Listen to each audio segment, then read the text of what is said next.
Good morning, everyone. Hey, Carmen. Hey, Michelle. How are you? Good morning, everyone. I know it's a little bit dreary out there, but it is a wonderful day because we have great news to celebrate once again. And it is great to be here in South Louisville. It's great to be with Councilwoman Bast. Once again, we're seeing a lot of each other recently, a lot of great announcements here in the south end and southwest part of our county, and that's great for our entire city. And today we're going to celebrate a great new announcement for our parks here in southwest Jefferson County that's great for all visitors and residents across the entire city. We've been getting out quite a bit in this early part of 2026 because there is so much positive momentum, and you can see that right here at Riverside Park. And you can see that in our neighborhoods as things are moving forward. So today we're at Riverside, the Farnsley Moremen Landing, one of Louisville's historic treasures and one of our great parks. We're celebrating the completion of the Phase 1 expansion project to the visitor center that we're standing in today. A $2.5 million investment into South Louisville, one that will serve this community and everyone across our entire city. And as you can see, even on a cloudy, rainy day like today, this space is beautiful. It is great inside, and the views are absolutely fantastic. Great views of the Ohio River. This indoor space here has doubled in size. We have new restrooms, a catering prep room. Outside, the lovely patio is great for cocktail hours, for community events, for any type of events that you can imagine. With very accessible walking paths for people of all abilities, with lighting so you feel safe when you're here. You can imagine with how beautiful it looks behind me. You can imagine a wonderful wedding here, a great work event, or of course, community events that take place right here at Riverside Farnsley Moremen Landing. It's the latest improvement that we're making to our community spaces all across the city as part of Louisville Metro Parks and Recreation. You know, Riverside tells an important story about our city's past. It's a place where history, education, and community all come together. And that's why we're committed to investing in Louisville's historic sites, making sure that they remain active, welcoming, sustainable part of our community for the future. Michelle, I want to thank you and your team with Louisville Parks and Recreation so much for all of your work right here at Riverside and all across our 120 plus parks we have throughout the city. You guys are doing a great job, and as the weather gets a little bit better, I know that all the improvements that you all have been working on for the past several years that are now complete are going to be enjoyed by so many across our entire community. To K. Norman Berry team, thank you all so much. You all have done a wonderful job designing it. To the Miranda team, you all did a great job building this. Thank you guys so much. And I also want to thank the Riverside team and all of the board members who helped bring this vision to life. This was a true public-private partnership, working every day with folks from this part of our city that are committed to Riverside Farnsley Moremen, that put on great events here, that have raised money to help support on top of the Metro funding to make this project a reality. And the leader of that effort, the board chair of Riverside, is here with us today. She's been working on this project for years. I remember our first conversation, Ms. Miller, that we had before I was even elected mayor, where you were talking about the vision for this project, and we talked about how we were together going to make this happen, and that we did. Please join me in welcoming the board chair of Riverside, Carmen Miller.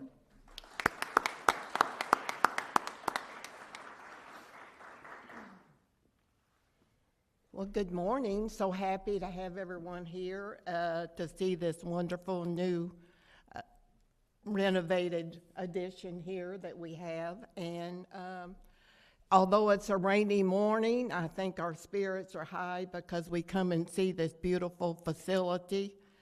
We have many, many people to thank.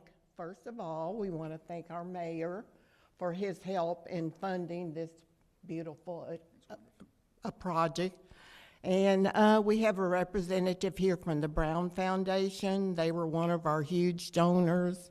Thank you. And of course, we want to thank Metro Parks for their part in this. And K. Norm Berry, we love their work. and also Miranda Construction. We love their work. I hope I didn't leave anyone out. But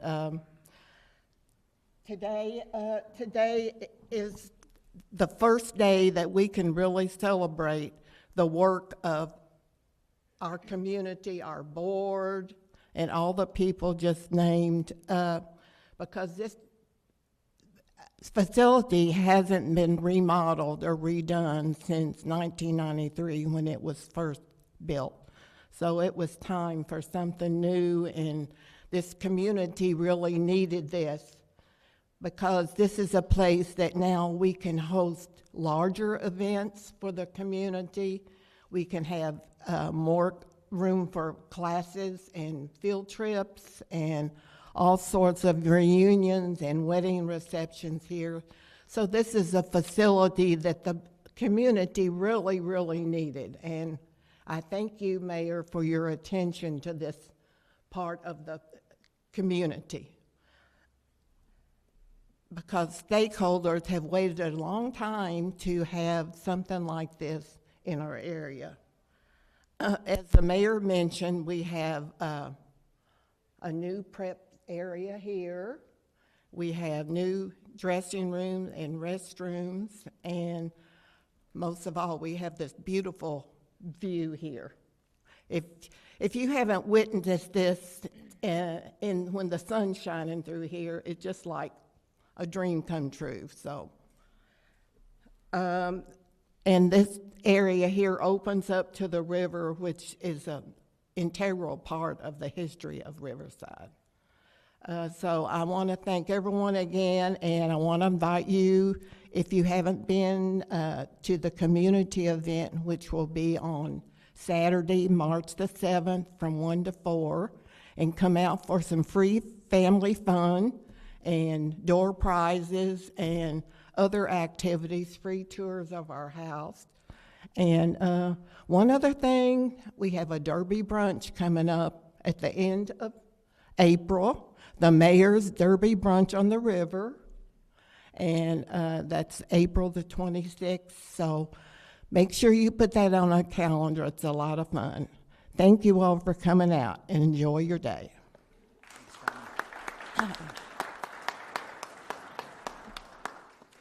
You know, one of my favorite things to do at this park is to go running here. And we've had some great races here. I've had some great just pleasure runs. And running along the river, you can just see how beautiful the historic site is. You see the beauty of the river running along the levee. You feel like you're truly in another world, and it's just a wonderful place to run, to bike, to walk with the family. You can do all of that right here at Riverside. This would not happen. Projects like this here at Riverside, Farnsley Moremen Landing, or other improvements to our park system would not happen without strong partnerships with our colleagues on Metro Council that support our budget, that listen to the community and are active in their own respective districts to know what their community members are looking for every day. And here in the southwestern part of our community, there is a council person who is very in tune with the community, who stays in close touch, who is a great advocate for our parks here in southwest Jefferson County and all across the community, who's a great advocate for the South End. Please join me in welcoming Councilwoman Crystal Bast. Crystal.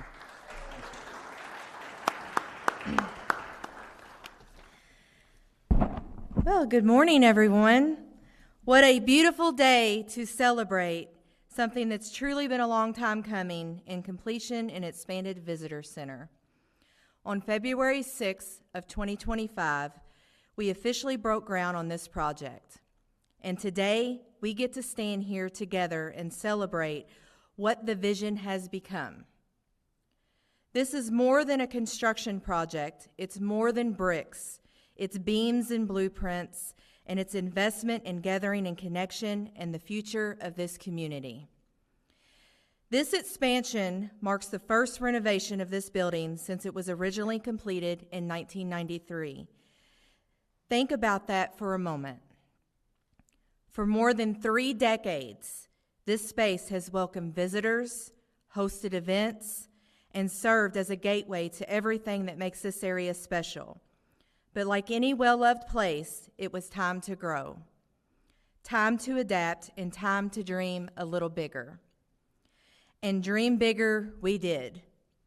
The new space now features seating for up to 180 people, opening the door for larger events, conferences, performances, and celebrations.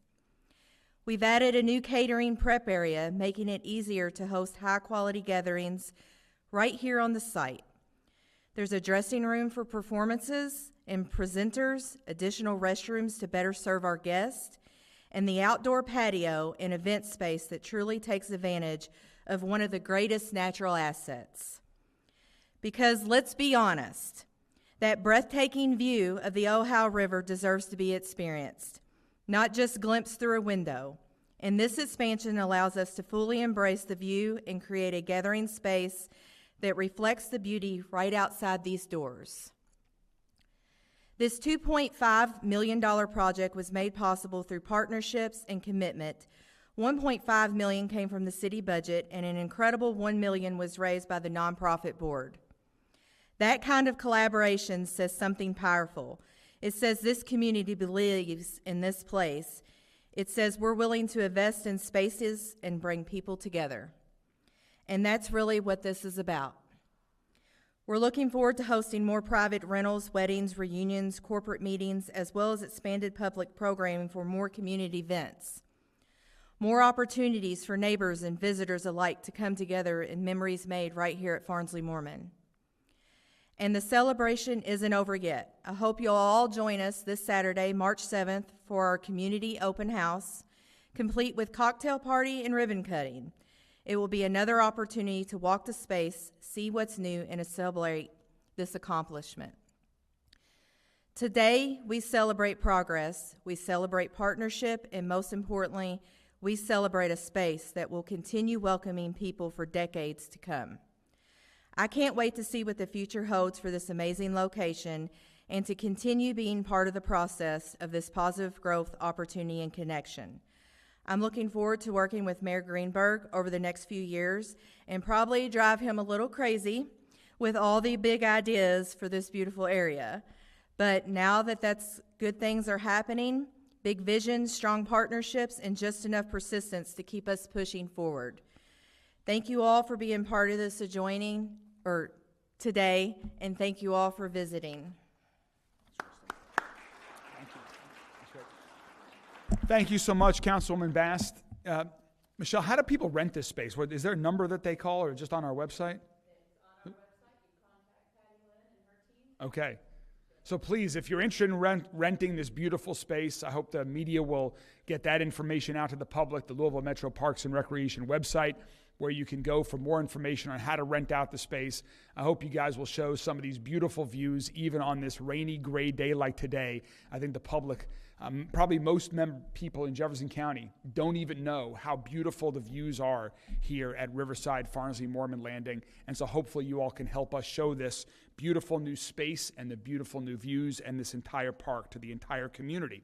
And speaking of the community, as both Carmen and Crystal mentioned, this Saturday from 1 to 4 p.m., we're going to have a free celebration here. Hopefully it will be a lot better weather with music, food vendors, family-friendly activities from 1 to 4 p.m. for the entire community to check out this wonderful space and this beautiful park. So I encourage people to join us here as well. All right, a couple more announcements, and then I'm happy to take questions from members of the media. Speaking of weather, this happens to be severe weather week. I feel like every severe weather week, we have bad weather. It's like we're bringing it upon ourselves or something like that. But this week, March 1st to 7th, is Severe Weather Awareness Week throughout all of Kentucky. And our team at Louisville Metro Emergency Services is sharing tips and advice all week long through the media, online, on social media.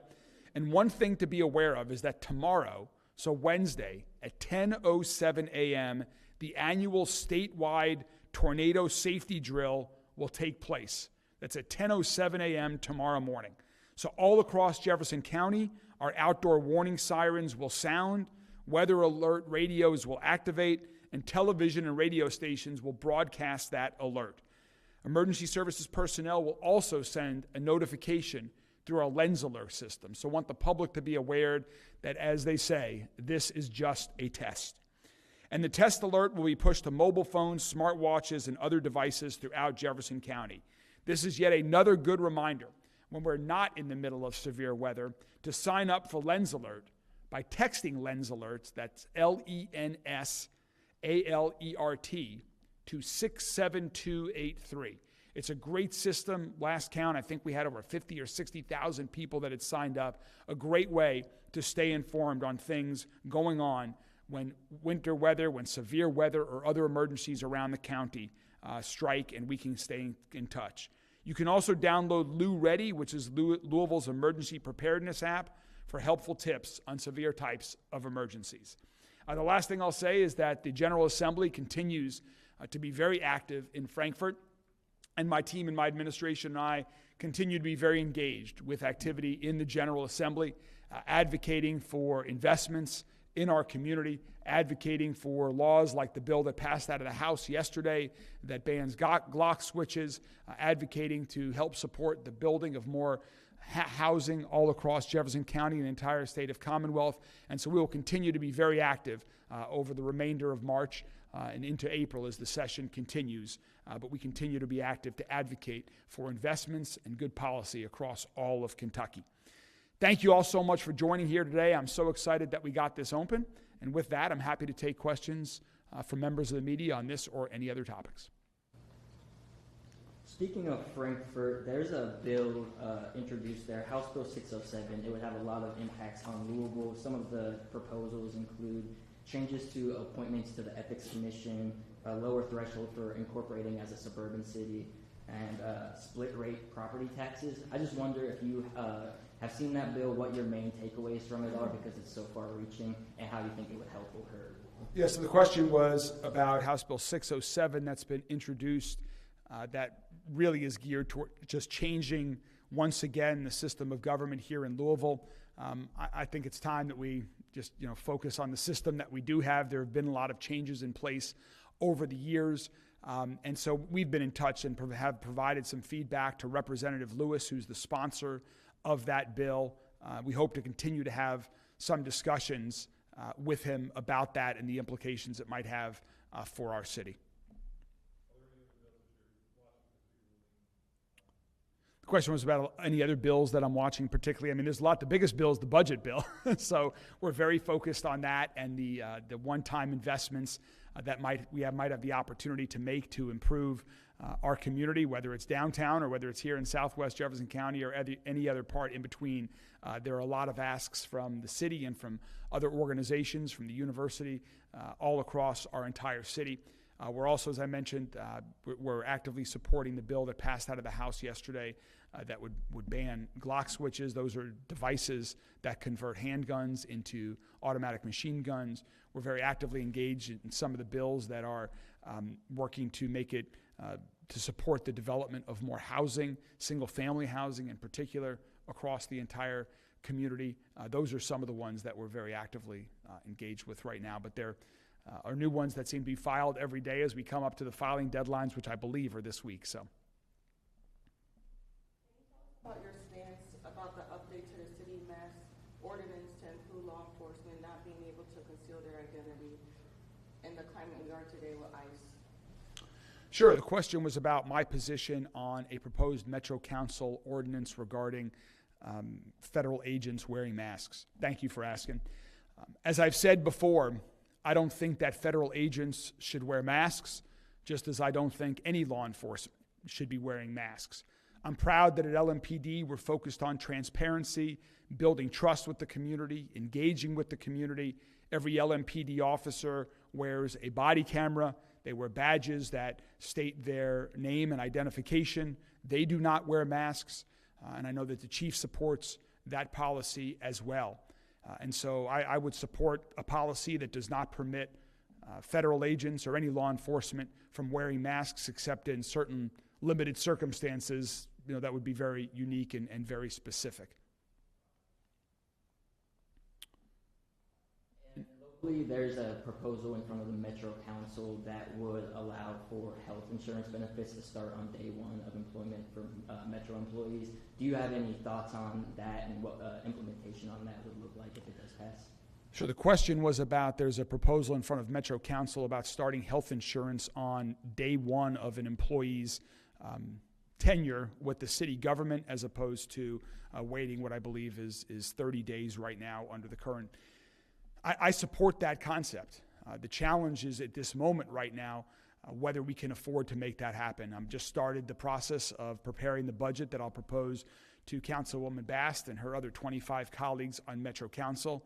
But we have gotten a significant premium increase for the city this year to continue our policy.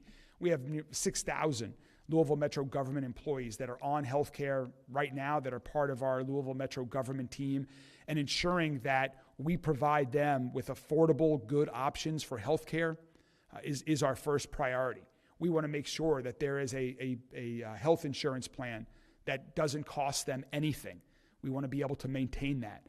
And so I don't think this is going to be the year that the funding is going to be available to do that. However, we are working so that on day one of your employment, every Louisville Metro government employee will be permitted to use our wellness center. We have a partnership where we have consensual wellness centers. I've used them before many times as a patient. They do an excellent job of providing low-cost, quality health care to Louisville Metro government employees. And so that is going to be an added benefit that we hope to add starting on day one for all Metro employees. But we've been focused on ensuring that the employees that we do have, that we can continue to provide them with affordable, quality health care, just as we've had historic raises over the past several years as well. I'm very proud of our team at Louisville Metro Government, and we're going to continue to support them in every way and shape we can. JCPS, the ongoing talks of job cuts and things like that. How are you monitoring that situation, and what's your take on that? Sure. The question was, what's my take on the JCPS budget situation? I understand that they have, just like the challenges of running any large organization these days, every year when I go to make the budget at Louisville Metro Government, you have to make challenging choices. I understand JCPS has some incredibly challenging things to do, choices to make here with respect to their budget. That's a separate form of government that has their own independently elected board that hires the superintendent, and Dr. Yearwood has been leading that budgetary process. So I've been in conversations with him, but mostly, observing that as everyone else has. My view on that is that we should continue to invest every dollar that we possibly can into our schools, support our teachers and the administration that is vital to ensuring we have the best possible public schools in the entire country. Public education is so important. It is the great equalizer for every child in this community that gives children the opportunities to pursue their dreams. I'm an incredibly proud product of JCPS, and I want it to continue to thrive into the future. And I think the way that we do that is by continuing to invest in our schools. And so my big picture view is that if cuts need to be made at central office, I understand that. I think we should do as much as we can to keep the investment in our schools, on our teachers, on our students, so that the educational outcomes and opportunities for the 90,000 plus kids that go to JCPS every day continues to improve every year. And if there are things that Louisville Metro government can do to help support JCPS, we will continue to. Under my administration, we supported JCPS when they had challenges with transportation by helping to facilitate an agreement with TARC. Our Department of Public Health actively works in JCPS schools to provide free eye exams for kids and then gets them free glasses, because for some kids who are struggling, it's not because they have any challenges in their brain. It's simply because that they can't see right. And getting them new glasses gives them the opportunity to succeed. And so if there are opportunities like that where Louisville Metro government can help support our schools, we'll be there. And so I'll continue to stay in close touch with Dr. Yearwood and his team on that and other issues. What's your take on the continued effort by the General Assembly to fund private school districts with public funds?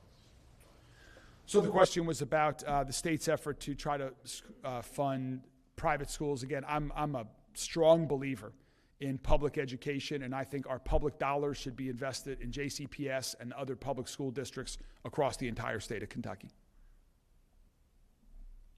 Anything else? All right, well, I hope you guys can get some good shots of this place, the great views.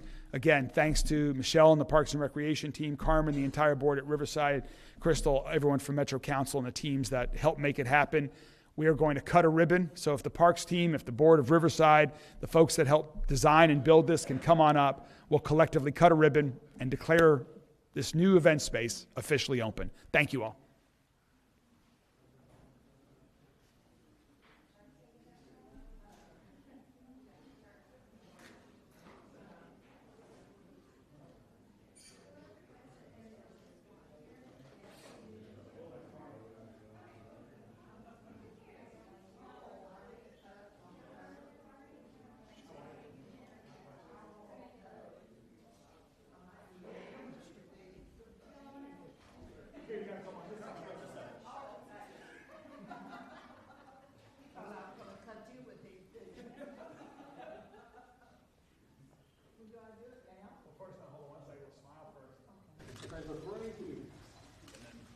Three, two, one, cut.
In the very beginning. Oh, I snuck it. I snuck it. The bad part was I dumped everything out of my pocket, so I wasn't going to rub or hit. And